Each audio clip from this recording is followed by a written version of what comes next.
ذلك الحليف الاستراتيجي، الحليف التقليدي للجزائر فقدته بزلة يعتبرها البعض بسيطة ولكنها زلة العمر، حينما أقدم هذا النظام على مد الأوروبيين بالغاز والبترول.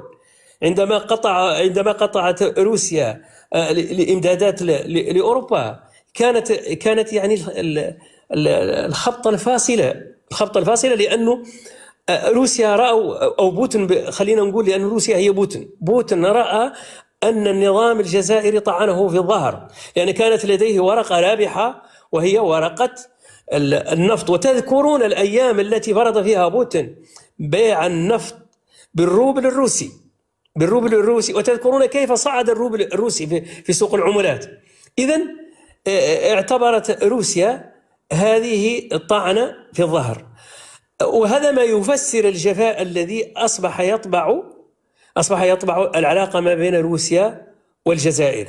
تذكرون كيف أن تبون قال نريد التعجيل بالدخول في البريكس حتى نخرج من منطقة الدولار، وهذه زلة أيضا لن يغفرها الأمريكيون، ولكن الأمريكيون يشتغلون على المدى البعيد. سيأتي دورها لأنه كان خطأ فادح.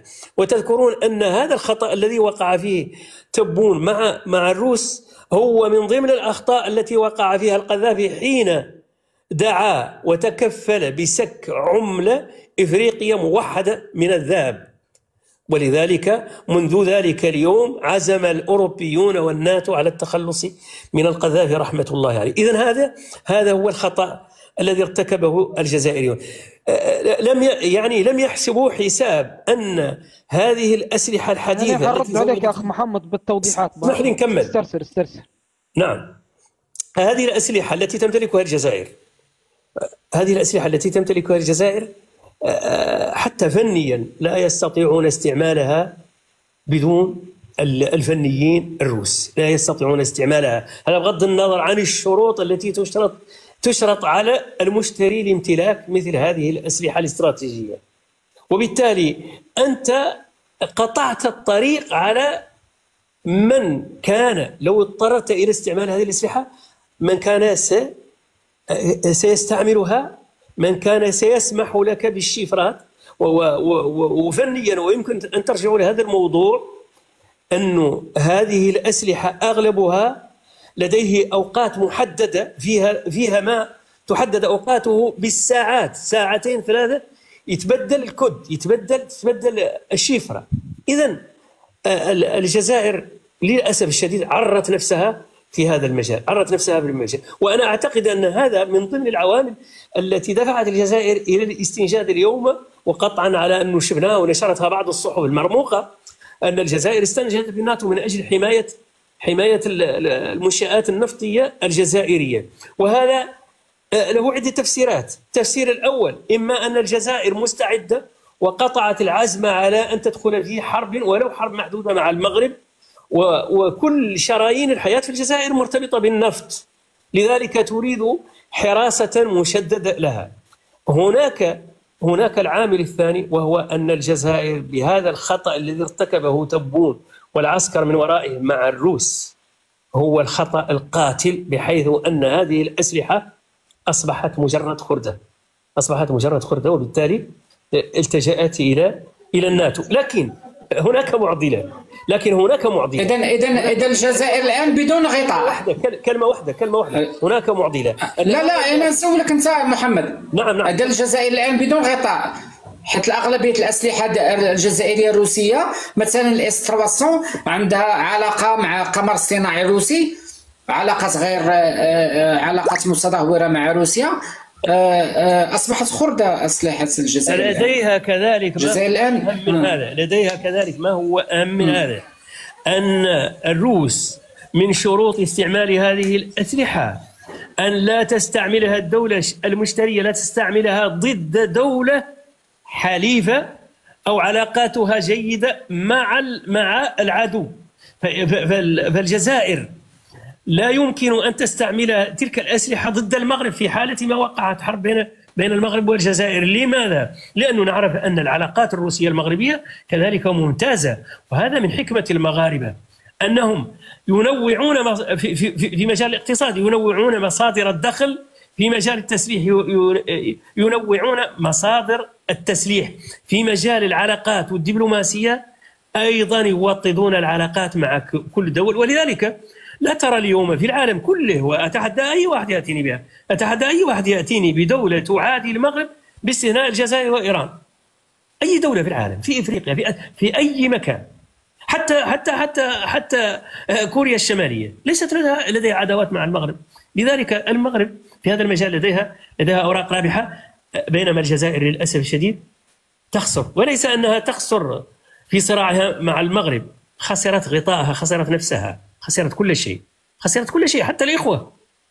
وهذا طبعا ليس لا يحمل للشعب الجزائري بكل تأكيد، ولا يحمل للنخبة المتنورة التي عرفت مكامن الخلل، عرفت مكان الخلل وضعت عليه الأصبع، إنما يحمل لنظام وسلة من الناس تدور في هذا الفلك فقط.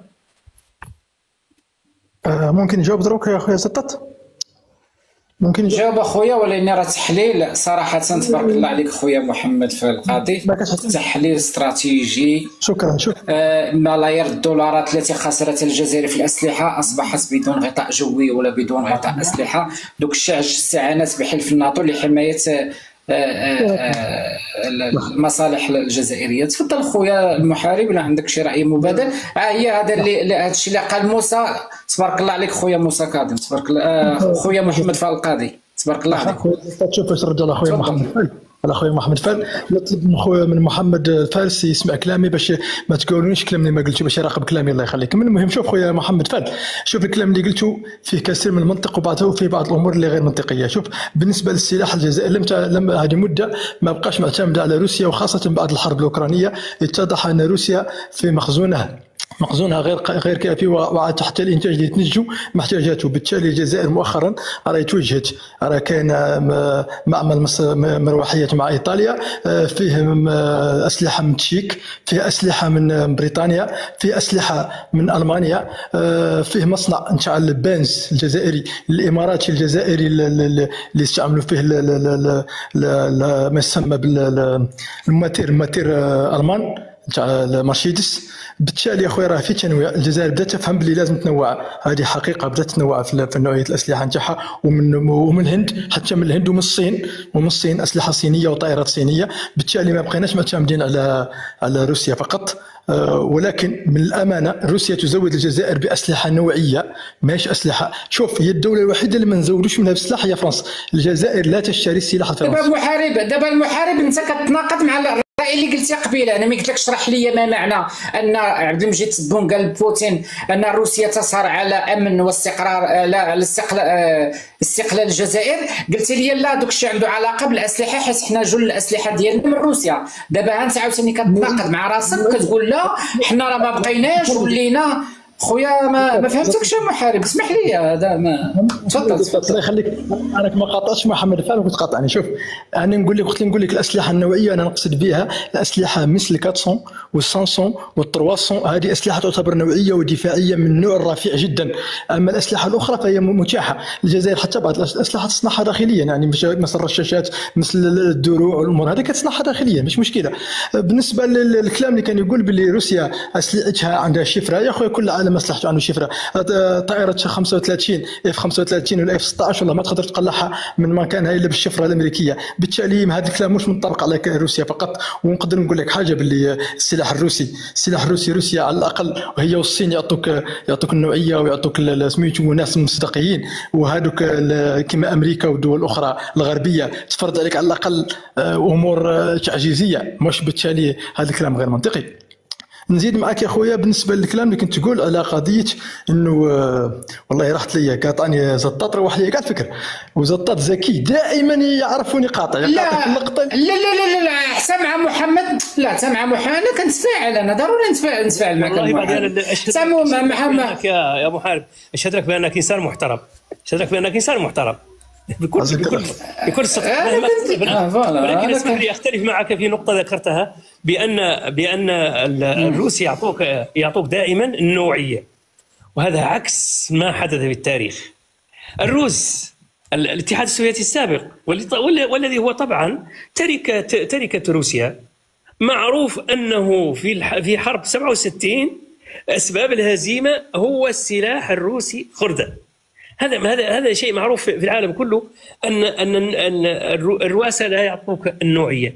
أنا أفضل الإنسان الذي يشرط يعني شروط واضحة ولو تكون تعجيزية، ولكن البضاعة التي سأقتنيها منه تكون بضاعة يعني أصلية وليست خردة. السلاح الروسي معروف أنه نحن رأينا بالمناسبة رأينا في تي 55 في الاستعراض. تي 55 من الخمسينات، وبالتالي معناه أنه أنت انقلبت عليك الآية. الرواسة هم اللي يعطوك الخردة. أما فيما يتعلق بمسألة الشفرة، أنا لم أنفي أن الآخرين يشغلون الشفرة، هذا شيء معروف، لأنهم ممكن أن يبيعوك الآلية ولكن لن يبيعوك التكنولوجيا. هم حين يعطوك الشفرة معناها أعطوك التكنولوجيا ويصبح باستطاعتك أن تصنعها لنفسك، مثل ما حدث ويحدث الآن في المغرب. في المغرب الآن هذه الأيام هناك شباب عاديين، واحد منهم كان يشتغل في الناسا وما زالوا شباب، الآن صنعوا كاميكاز وتم تجريبها، صنعوا طائرة كاميكاز. معناها أنه يعني الرواسة معروفين بخيانتهم. خانوا مصر في حرب 67 وخانوا كل العرب في مجال التسلح. لا يمكن التعويل عليهم. بالنسبة لهذه الأسلحة الاستراتيجية، هي أسلحة ردع وليست أسلحة هجومية، هي أسلحة ردع. أنا مثلا عدوك أنت عندما أكون متأكد أنك عندك S400 ولا S300 لن أخدم على مواجهتك، لأن لديك ما يردعني عنك، ولكنها في الحقيقة هي ولا شيء، يعني عاملها عامل نفسي وليس ميداني. الآن أصبحت الحروب لا تعتمد لا على البشر ولا على، أصبحت تعتمد على مجموعة أزرار بسيطة، وعلى يعني طائرة تشبه الطائرة وتشبه حتى الخنافيس، تكنولوجيا لا تسمعها ولا تراها، تدمر كل شيء. شوف محمد فهد باش ما نطولوش. شوف محمد فهد، بالنسبه للتي 55 اللي شفت في الاستعراض، راك لو كنت تلاحظ راه حتى اللي كان يعلق في الاستعراض قال شاركت في حرب 73، وهذه كان فيها رد على الناس اللي كانت تقول باللي الجزائر ما شاركتش في 73. هذا كان استعراض للسلاح القديم الذي تم تطويره. واذا كنت شفت حتى في قضيه الاستعراض نتاع الجيوش البشريه، كان فيه استعراض لوفد يمثل التحرير الوطني للجيش اللي كان يحارب باللباس قديم. هذا لا يعني ان ما أورده هو ذاك الذي تعول عليه الجزائر. انت تعرف، وانت انسان ذكي وتعرف باللي مستحيل باش اي دوله تعرض اسلحتها الحقيقيه واسلحتها الثقيله. هذه امور هذا استعراض، وهذا الاستعراض لم يكن موجه باش الناس يشوفوا شرع عندنا، بقدر ما كان موجه للاحتفال عادي جدا، احتفال بعيد الثوره. بالتالي يا خويا انت تعرف باللي ما يعرض ما خاف يكون اعظم. اكيد ان الجزائر لم تعرض اسلحتها الحقيقيه، الاسلحه التي عرضت اسلحه قديمه، وانا اتفق معك، وكان المقصود بها قراءه التاريخ باكثر من بعث رساله للاخرين. انت لا يا خويا محمد فهد لازم تفهم واحد الحاجه، العسكريين في العالم يعرفون ما تمتلك الجزائر وما تمتلك بعض الدول، وقد لا يعرفون بعض الامور. حتى الترتيب العسكري الجزائري راه الجزائر في المرتبه 26، وهذا الترتيبات راه ديرها تصنيفات عالميه، ماشي الجزائر اللي تصنف روحها. بالتالي يا خويا ما نقدروش نقولوا كلام وننقضوه. اذا كنا باغيين ندوا بكلام هذه المنظمات الدوليه ندوه كامل ولا نخلوه كل. لماذا ترى يرضى الناس عندما يقول ان الجزائر دوله غير امنه، العاصمه الجزائريه اسوء عاصمه من ناحيه الامن نقبلوها، وعندما يقول الجزائر 26 عالميه في الجيش ما نرضاوش بها؟ بالتالي خويا لازم نكونوا منطقيين. انا قلت لك في بدايه الكلام لازم نكونوا شرفاء ونزهاء حتى في التعليق وفي التحليل. ثانيا يا خويا نقول لك حاجه بالنسبه لما يخص القضيه انه الجزائر السلاح الروسي. والله اوروبا لا تخشى الا من السلاح الروسي. قول لي لماذا؟ لأن السلاح الآخر المتواجد عند الدول التي تجيب من الغرب هو متوفر الأجود منه عندهم، بالتالي هم يعطوك الحاجة اللي أقل. بالتالي هم يخافوا من السلاح الروسي اللي متواجد عند الجزائر، لأنه لا يتواجد عندهم هم في حد ذاتهم إلا ما يعادله، لكن ليست نفس النسخة. بالتالي السلاح الروسي حتى لو لم يكن من الدرجه الاولى وكان الدرجه الثانيه وكان اقل مما يوجد عند روسيا، بالتالي هو يخيف. اي سلاح مختلف في المنطقه يخيف العدو حتى لو كان يمتلك هو ما هو افضل منه. بالتالي هذه استراتيجيه. وانا عندما قلت لك باللي الجزائر بدات توجه للصين، توجه للدول الثانيه، هذا من باب التنويع، من باب تنويع السلاح وليس من التخلي على روسيا. قلت قبيله باللي الجزائر باللي الرئيس تبون زله لسان، انا نقدر نقول لك تبون ليس زله لسان، هو الجزائري معروف انه يقول كل شيء اللي يحب يقول بصراحه، وبالتالي كان يتكلم بصراحه، هو ما كانش زله لسان. عندما قال بالنسبه لقضيه هذه راك تقول انت استغفر الله العظيم، راك تقول انت باللي الجزائر غدرت روسيا وقالت باللي بعد كانت تبيع الغاز لاوروبا وروسيا كانت حابه تخنق اوروبا. يا اخويا نقول لك حاجه لازم تفهمها، نحن شحال موقف درناه كان عندنا مواقف لصالحنا وروسيا عرضتنا فيها في الامم المتحده، وشحال موقف كان لصالحنا وروسيا امتنعت عن التصويت. نحن علاقتنا مع روسيا ولا مع امريكا ولا مع دول العالم هذه حقيقه لازم تعترف بها، حتى اذا اردت، اذا كنت منطقي تعترف بها. احنا ما نبنوش علاقتنا اني نكون تابع لك نطبق واش باغي وانت دير معايا واش باغي انا، لا، احنا قراراتنا نحبوا نديروها. واذا كان ما يبانلكش نفوتوا الكلام الاخوه الاخرين اللي ما تكلموش. ما شاء الله انا ما شاء الله شوف انا محمد اكثر ما تكلم بالعاطفه. واذا كانت محمد فال القضيه العاطفه والانافه فلا داعي نكرروا نفس انا محمد فال القاضي اول خطره كيجي لعندي صراحه ما شاء الله والله الا استفدت منه، عطى تحليل. داكشي علاش انا ما بغاش ندخل بنت العنبر، داكشي علاش ما بغاش ندخل، حيت محمد فال القاضي صراحه خليته هو يتفاعل مع انا والله وخليته هو يتفاعل معاه.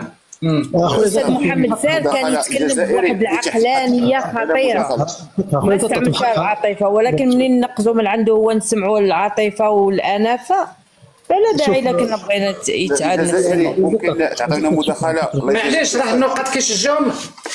بلا يعقوب لا رضي عليك، انا نعطيك ترد، انا ما كنبغيش نجاوب بنت العنبر حيت محمد الفال كيتفاعل معاه داير ميوت. ما كنتسنى انا الجواب ديال شنو غيجاوب عليه محمد الفال، حيت صراحه انا استفدت منه، عطى تحليل في المنطق، انا استفدت منه صراحه. داكشي علاش انا ما بغيتش ندخل. محارب الله يخليك، شوف سيريس خويا ندوزو ليعقوب نسمع. يعقوب استرسل اخويا نسحب. شوف هي محقه مثل الامر. لا ما تنسحبش، شكون اللي قال لك تنسحب؟ لا خليك ما تنسحبش، خليك معنا. حيت راه محمد فال القاضي راه شجر النقاط، داكشي علاش انا كنتسناه باش يجاوبك. راه كنت ما كاش مشكل. لا انا كنت متصور باللي زعما بما اني جزائري الوحيد وراه الاسئله موجهه لي ونجاوب، ما كنتش حاسب روحي بلا نشد القسط انا صراحه. واخا استرسل اخويا، لا استرسل ماشي مشكل، هي استرسل اخويا محمد. سمح لي يا بنت العنبر، شكرا، انا ما عنديش مشكل.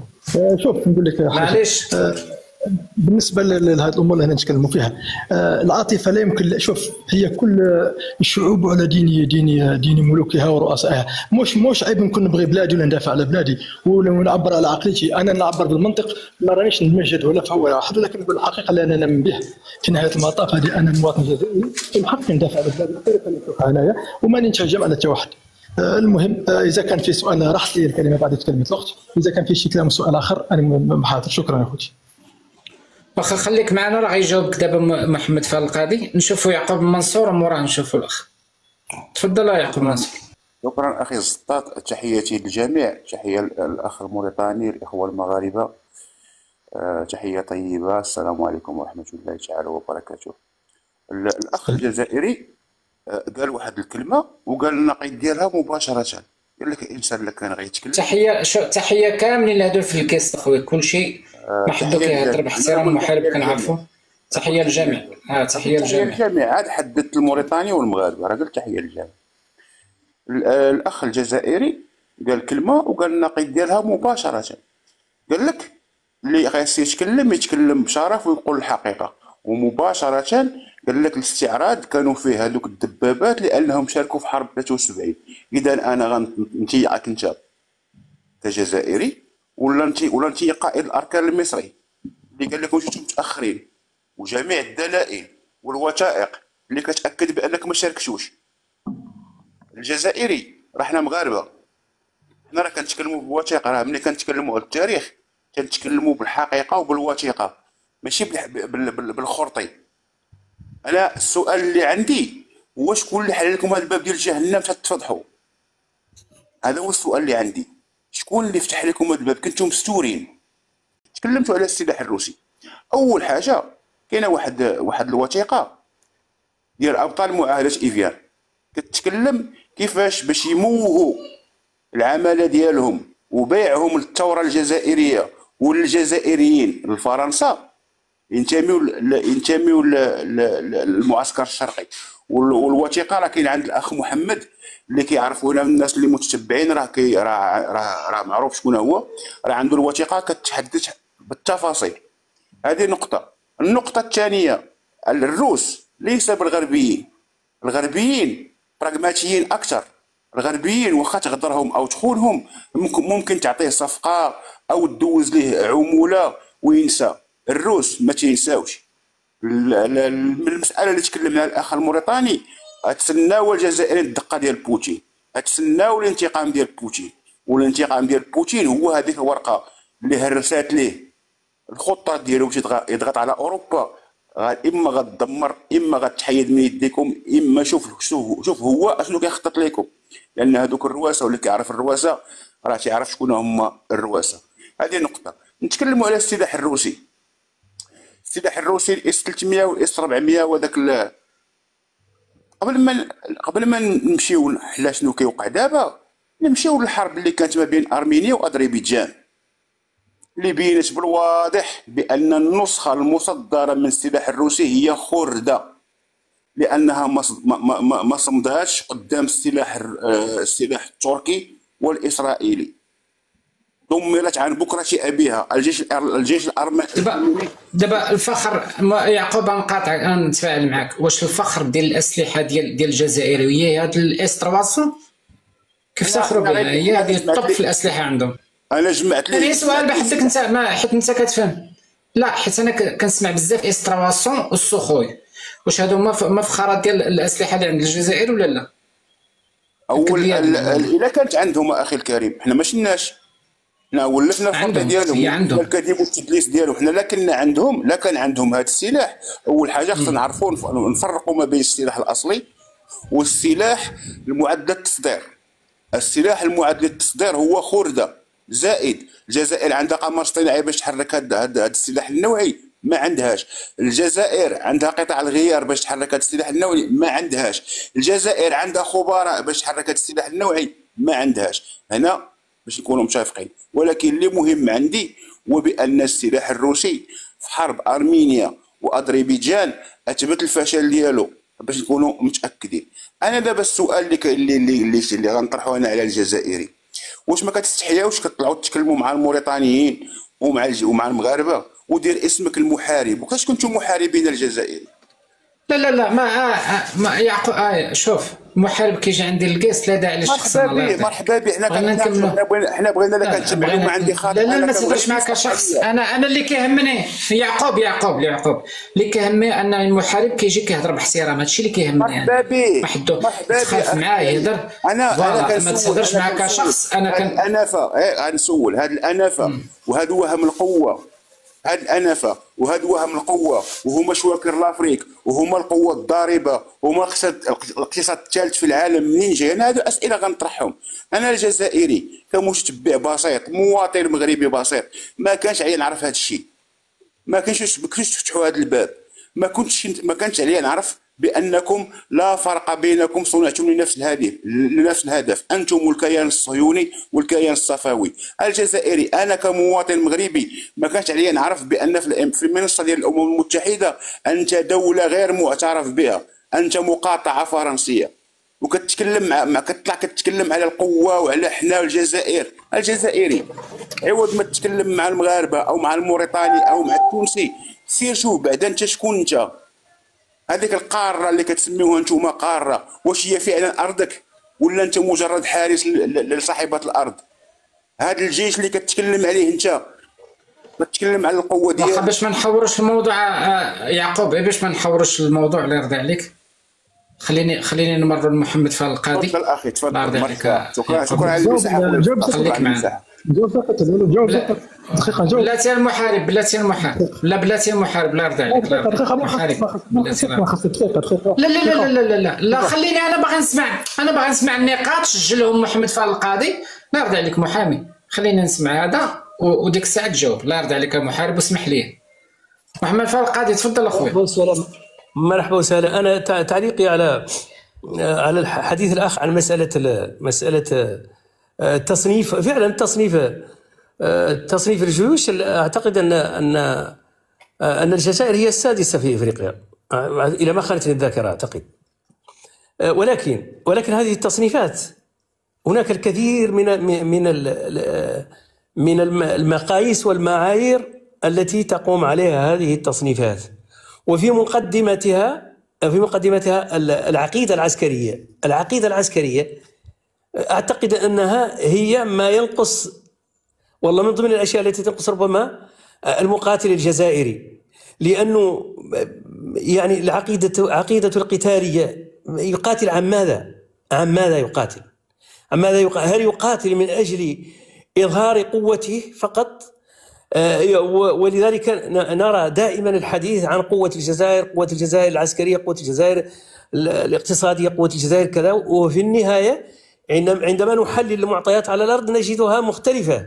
أنا أعطيك مثلا المغربي لديه عقيدة قتالية وخاض حرب من أجل هذه العقيدة، هي وحدته الترابية، بينما الجزائري يحارب عن مجموعة من الشعارات، مجرد مجموعة من الشعارات. فيما يتعلق بالأسلحة التي ذكرت بأنها تم استعراضها من أجل رسائل يعني تتعلق بالعاطفة، رسائل أنه هذه T55 شاركت في حرب 73 أولا من حيث المبدأ، وهناك تسجيل لوزير خارجية الجزائر في عهد بومدين أرسله إلى الرئيس الفرنسي ليعطيه الأذن من أجل مشاركة أو يستشيره في مشاركة الجزائر في الحرب العربية. من حيث المبدأ مسألة المشاركة فيها ما يقال. هناك البعض يقول أن الجزائريين لم يدخلوا الحرب إلا في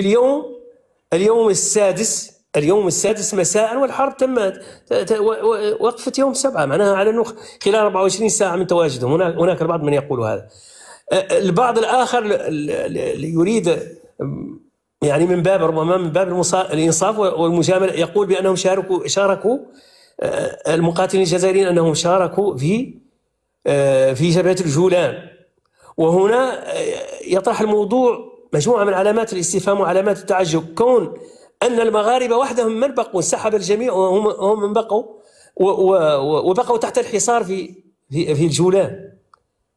بقوا تحت الحصار في الجولان لأنهم هم أثناء التقدم صدرت الأوامر للجيش المصري أن يوقف الحرب، ووجدوا أنفسهم بين النيران محاصرين. معناه أن هناك الكثير من المعطيات التي يجب أخذها بعين الاعتبار فيما يتعلق بهذه القضية. المعروف، وأنا أنقل لك هنا تحليلات بعض الخبراء، بعض يعني المهتمين بالشأن ولهم خبرة في هذا المجال، يعني يقولون بأن الاستعراضات العسكرية كانت رسالة موجهة أساسا للمغرب، وأنها فشلت من خلال المظاهر التي رأيناها، بأنها فشلت، بل أن بعضهم ذهب في النهاية ليجد عذرا للجزائر بأن الرسالة ربما نجحوا في إيصال الرسالة للداخل، يعني أنكم الجزائريين لو تحركتم راهو عندنا باش نقطعوا عليكم، باش نقمعوكم. وأنا لم أقل أبدا أنه الجيش الجزائري ليس قوة، هو قوة بكل تأكيد قوة، ولكن هذه القوة فيها الكثير عندها الكثير من الثغرات، طبعا شأنها شأن الكثير من دول العالم. كونك يعني تريد أن توصل رسالة ولم تتخذ الأدوات تحت غطاء أنه هذه أسرار سرية. نحن مثلا في موريتانيا، مع فارق المقارنة بين موريتانيا والجزائر وبين موريتانيا والمغرب في هذا المجال، حين اقتنت موريتانيا السنة الماضية اقتنت مجموعة معدات ومجموعة أسلحة وطائرات الدرون وطائرات استطلاع عرضتها في يعني في الهواء الطلق، عرضتها وجاءت الصحافة وصورت يعني وأنجزت روبورتاجات حول الموضوع، لأن موريتانيا كانت لديها رسالة تريد أن تصل إلى الشرق الموريتاني، إلى الحدود الشرقية الموريتانية التي كانت تنشط فيها الفاغنر وبعض العصابات وبعض حتى الحركات الجهادية. وبالتالي ليس منطقيا أنك تريد إيصال رسالة لخصمك بهذا الشكل من الضعف.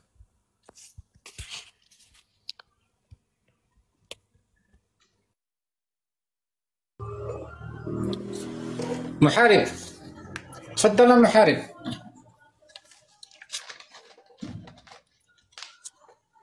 نحيد لك ميوت المحارب. والله شوف خويا، اولا انا ما نحبش نكون في وضعيه الدفاع ابدا، انا نحب دائما نكون ناقش.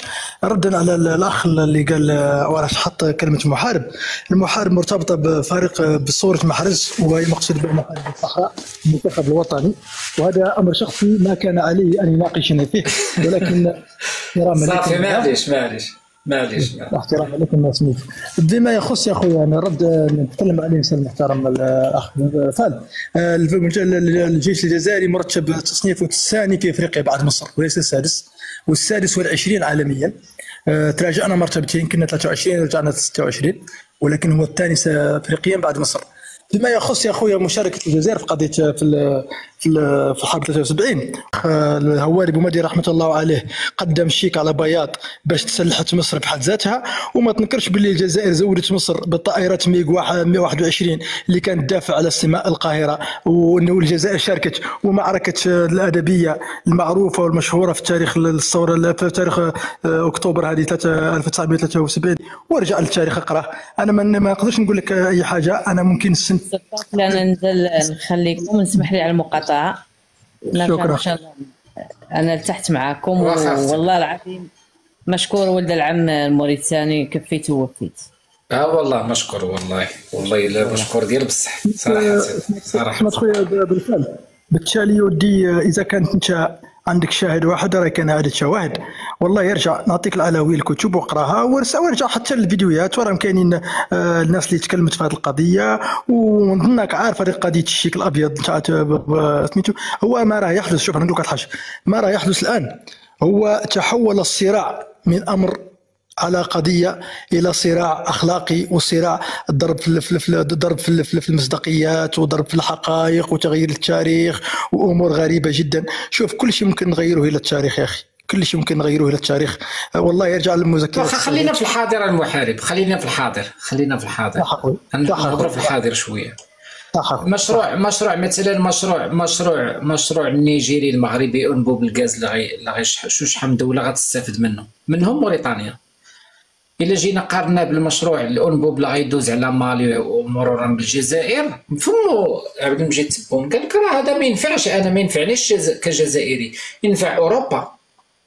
وكيشكك في هذا المشروع اللي شحال من دوله غتستافد منه، او ميم طون كيدافع على الانبوب اللي غتستافد منه واقيلا دوله ولا حتى دوله ما تستافدش منه، غتستافد منه اوروبا بفمه هو بلسانه. قال لك انا هذا الانبوب اصلا ما ينفعنيش، انا ما استفدتش منه، عندي غازي غينفع اوروبا. هنا كيبان لك على ان راه كاينه دوله دايره واحد المشروع ديال ولا واحد السياسه ديال رابح مع الاخوه الدول الافريقيه. واحد الدوله اللي ما نافعهاش راسها صراحه هي الجزائر، هي الشعب ديالها ما مستنفعش من ذاك الغاز. اما المشاريع المغربيه والرؤيه المغربيه، راه اي مشروع حطاته في افريقيا كدير رابح. منهم دول الساحل دارت لهم منفذ للمحيط الاطلسي، وكثير من المشاريع الفوسفات اللي كدير مصانع للفوسفات في بوركينا فاسو وعده دول افريقيه. هنا كتبان لك الفرق ما بين دوله ودوله خويا المحارب. وراه كما قلتي في الاول، ما تغطيش الشمس بالغربال، راه باين الفروقات، هناك فروقات. راه اشار لها محمد فال القاضي لهذه القضيه. من انت خويا انا معليش دافع على بلادك المحارب، ماشي ما تدافعش على بلادك، دافع على بلادك، وليني دافع شي حاجه اللي كاينه، ما تدافعش. واسمح لي المحارب، تفضل. ما كاينش مشكل. محقق. انا المهم الاحترام فقط، والشخص انا لا احبه. شوف نقول لك حاجه، شوف نقول لك انا بصفتي انا انسان تاجر نبايع ونشري. والله انا شايف الانبوب الجزائري النيجيري، والله انا لو كنت رئيس الجزائر راح نشوفه فقط راح يضرني اكثر من اللي راح ينفعني، لانه راح يوفر كميه كبيره من الغاز وراح تهبط اسعار الغاز. انا اذا كنت والله ما نديرش، والله ما نوصلش الغاز من نيجيريا لاوروبا إذا كنت أنا مسؤول، لأنه هذا راح يأثر على الأسعار وراح تكون العرض كبير، بالتالي الأسعار راح تهبط وراح يأثر على مداخل الجزائر. ولكن يبدو أن الجزائر تريد أن تكون عنق أوروبا في يدها بغازها وغاز نيجيريا.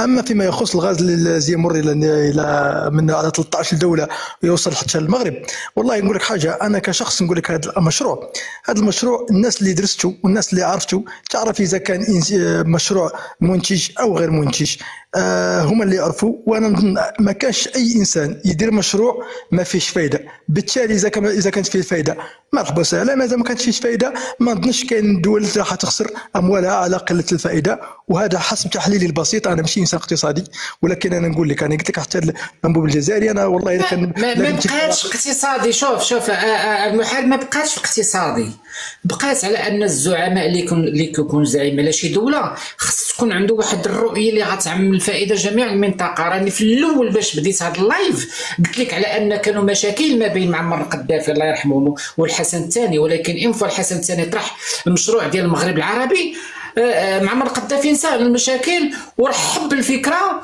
ودافع عليها وبغى يحققها على ارض الواقع. هنا كيبان لك مع انه هو ما كانش محتاج الفلوس، يعني ليبيا كانت الغاز ديالها والبترول كانت من راه ما مخصوصاش. هنا فاش كنبين لك على ان الا كنتي زعيم شي دوله كيف ما كتبغي الخير لبلادك غتبغي للدول الاخرى. علاش انا عطيتك انا المثال بمعمر القذافي عطيته لك حتى هنا كيبانوا الزعماء اخويا محارب. قال لك حبوا الخير للناس باش تلقاو راسكم، هادشي عادي. انت كتقول لي لا وانا ما بغيتش، والمشروع النيجيري المغربي شنو بان لك فيه؟ انا قلت لك بلي مشروع فايت على 13 دوله، وشوف هي الدوله المستفيده هي نيجيريا وقتاش تدي زوج انابيب عبر الجزائر وواحد عبر المغرب هي المستفيده. نيجيريا راح تبغى غازها، ولكن هذا الانبوب اللي عبر 13 دوله والدول اللي غتمر عليها ما غتكونش عندها واحد التنميه اقتصاديه واجتماعيه وغتستافد حتى هي من هذا الانبوب هذا. انا نقول لك اذا كان هذا الانبوب 30 مليار وراح يمشي لاوروبا يفوت 13 دوله، لو كان كل دوله تدي منه مليار واش راح يبقى فيه؟ المهم اخويا شوف هذا يبقى امر يعرفوا الاقتصاديين.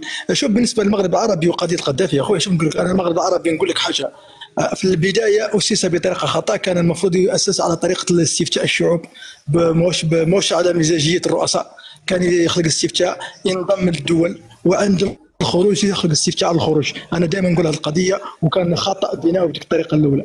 ثانيا يا خويا معمر القذافي معروف انه انسان عنده طريقته، حتى وقت اللي ما بقاش المغرب العربي راح دار ملك الملوك على افريقيا. بالتالي قذافي انسان وطني وعروبي ويحب هذه الامور. ولكن يا خويا نقول لك حاجه، هذا المغرب العربي لازم يبنى بطريقه صحيحه.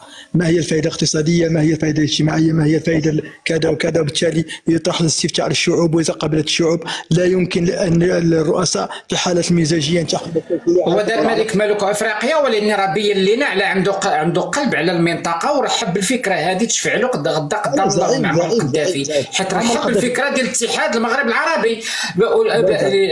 لا انت قلتي مشى كدار ملك ملوك افريقيا، لحد الان كاين دول افريقيا كيفتخروا بمعمر القذافي حيت كان كيدعمهم وكيدعم الاقتصاد ديالهم، وكان هذا قولا وفعلا. انا جبدته لك عطيتك به المثال اللي كتقول انت قضيه الشعوب. انا كنقول لك فين ملي كتكون السياسه ديال الدول والزعماء، هو نسى المشاكل اللي مع المملكه المغربيه مع الحسن الثاني ورحب بالفكره ديال المغرب العربي، وكانت هذيك هي السبب المصالحه ما بين الحسن الثاني ومعمر القذافي. هادشي اللي كنبغي نوصل لك. اما كفكره الشعوب ما الشعوب هذه ما عندها حتى علاقه ملك ملوك ولا ماشي ملك ملوك اخويا محارب. انا كنقول لك هو داخليا معمر القذافي الله يرحمه داخليا واخا هو ما محتاجش المشروع المغرب العربي، ولكن يرحب بالفكره حيت هي غتنفع الشعوب شمال افريقيا. واش فهمتي بغيت نوصل لك؟ انت ما فهمتنيش. انا قصدي معمر القذافي وقت اللي قطع الامل في المغرب. معمر القذافي مشى ملك افريقيا. فهمني زطت. انا قلت لك القذافي وقت اللي قطع الاياز، وقت اللي قطع الامل من المغرب العربي، راح لافريقيا وحاول يدير تجمع ثاني في افريقيا، ولكن في نهايه المطاف ما عطاوش الفرصه، والعالم تحامى عليه وحط ناطو وسقطوا النظام الليبي. المهم خويا زطات، شكرا على الفرصه وشكرا على المساحه وشكرا على خوتي اللي معايا محمد فارس ومحمد. لا خليك بلاتي غنهبطوا اللايف، خليك بلاتي نساليو، خليك بلاتي نساليو ونشوفوا. تفضل اخويا. مرحبا وسهلا. عندي فقط ملاحظة بسيطة حول كلام الأخ المحارب نزل. لا ما نزل المحارب. أنا والله أكررها المرة المليون أني والله لا فخور بأنني صادفت جزائريا بأخلاقك، وأتمنى أن أجد منهم الآلاف. لو وجدت منهم الآلاف لكان هذه النقاشات على السوشيال ميديا مفيدة. فيما يتعلق بكلامك عن الأنبوب النيجيري الجزائري، والله أنا أقول بأنه كان أفضل أن تكون رئيس للجزائر. لما خصوصا في هذا الموضوع؟ لأن هذا الموضوع من التسعينات ولم يكتب له النجاح حتى الآن، وهذا ما يفسر مسألة أقولها دائما، بأن مشاريع الاستثمارية الجزائرية في خارج الجزائر هي مشاريع ارتجالية، هي مشاريع ردات فعل، مجرد ردات فعل. أنت تعرف أنه في السنة الماضية في هذه السنة، بداية هذه السنة، تم تحريك الموضوع بالتزامن مع موضوع المبادرة المغربية، الأنبوب النيجيري اللي مار على 13 دولة. وبالتالي كلامك عن الموضوع من ذهب. لو كنت رئيس الجزائر اتمنى تعطيني تحليلك على الصورة يعني، بس اتمنى انك تعطيني بعد اذنك طبعا الصلاة. كلمة واحدة وانا ساذهب للصلاة سانزل. لا انا ابغى التحليل ديالك، انا بغيت التحليل ديالك استاذ على الصورة. الله يطول عمرك. ابغى تحليلك يا محمد فالقاضي. مرحبا. على الصورة لان النيجيريا راهي طلبت من ليبيا ان نمرروا. انا عندي اعتراض على الخريطه. الله يجزيك بخير اخويا زطات. الموضوع حسم والوزراء اجتمعوا للتوقيع عليه. اخويا الخريطه خصني نعترض عليها، اسمح لي، انا ما يمكنش لي نعترض. شاهين داير لنا الخريطه مسطعه، واش باغي نبلوكيك؟ خريطه مسطعه. زطات راهي مش انا الموقع اللي جبته، راه موقع هو اللي مهبط هذا الشيء. لا اخويا رد البال هذا الشيء، حنا راه ما كنمروش. مش احنا اللي درنا الموقع. رجع موقع هبط هذا، فهمتنا يعني. انا بغيت ناخذ تحليل فقط، يعني المغرب عارفينها راهي في المغرب والصحراء. لا اخويا ما الخريطه ما فيها مغالطات. الله يجزيك بخير احتراما ليك اخويا شاهين. انا قلت لك بلادك ما ديرش الخريطه. ما تهبلنيش يا اخويا، ما تهبلنيش. مالك يا الباشا؟ صافي يا باشا، هي هذيك جابها من الموقع والفكره هي خصها توصل. صافي يا باشا، انا خاصني الفكره، ما تناقشنيش في الخريطه. تفضل 1000 مره. المهم ليس خطا على الخريطه. اعتقد ان هذا الخط اصبح بمثابه المثل، ولو طارت معزه. العالم اليوم كله اصبح انت تدري انه 17 دوله من الاتحاد الاوروبي تدعم الحكم الذاتي الذي عرضه المغرب. اذا لا نكابر. انا بالنسبه لي وضعوا خطا من لم يضعوه. انا حين اسافر مع الطريق من نواكشوط الى طنجه لا اجد خطا في الطريق، ولن اجد خطا في الطريق. اذا هذه مجرد قشور من اجل استفزاز الناس، وليست لها قيمه. فيما يتعلق الانبوب النيجيري الجزائري، بالمناسبه الكثيرون لا يعلمون ان هذا المشروع مطروح من التسعينات ولم يكتب له النجاح. أقل ما في الموانع نجاحه هو العامل الأمني، لأننا نعرف أنه تقريبا حوالي 2000 من طول هذا الأنبوب، يعني تمرح فيها وتسرح الحركات الإرهابية. بالتالي هو موضوع كما قلت يعكس الاستثمارات الخارجية الجزائرية أنها استثمارات يعني تبع مزاجية وارتجالية، أغلبها تكون ردات فعل. ولذلك تم إثارة الموضوع السنة الفارطة عند مناقشة موضوع المبادرة المغربية، يعني كأنه نوع من المعاكسة للمغرب. أعطيك مثلا على مستوى بلدي موريتانيا، هناك استثمارات جزائرية قديمة، ولكن أي منها لم يكتب له النجاح لأنها كانت استثمارات ارتجالية كانت ردات فعل على مجرد تقارب ما بين موريتانيا والمغرب، ولا زيادة الاستثمارات المغربية في موريتانيا لا بد أن يكون هناك رد عليها، وفي النهاية يكون فاشلا. كانت هناك شركة من أكبر الشركات الصيد البحري موريتانية جزائرية وفشلت. كانت هناك مشروع مصفات، والمصفات أكلتها الرطوبة في مدينة واديبو.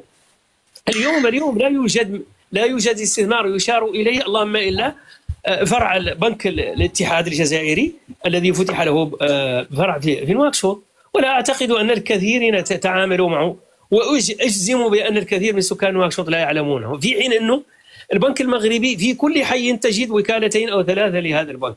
وبالتالي حينما نفصل بين السياسة والاقتصاد، مع أن السياسة المفروض يقودها الاقتصاد، هذا هو المفهوم الصحيح. أما حين نخلط بين الأشياء فسنظل ندور في حلقة مفرغة. ولا تسمحوا لي نخرج شوي للصلاة، صلاة العشاء عندنا. تقبل الله أخويا محمد فارس. الله يتقبل. تقبل الله أخويا محمد فارس، شرفتيني أخويا، شرفتيني. نضمنكم. تقبل الله. تبارك الله عليك، تبارك الله عليك خويا. شكرا.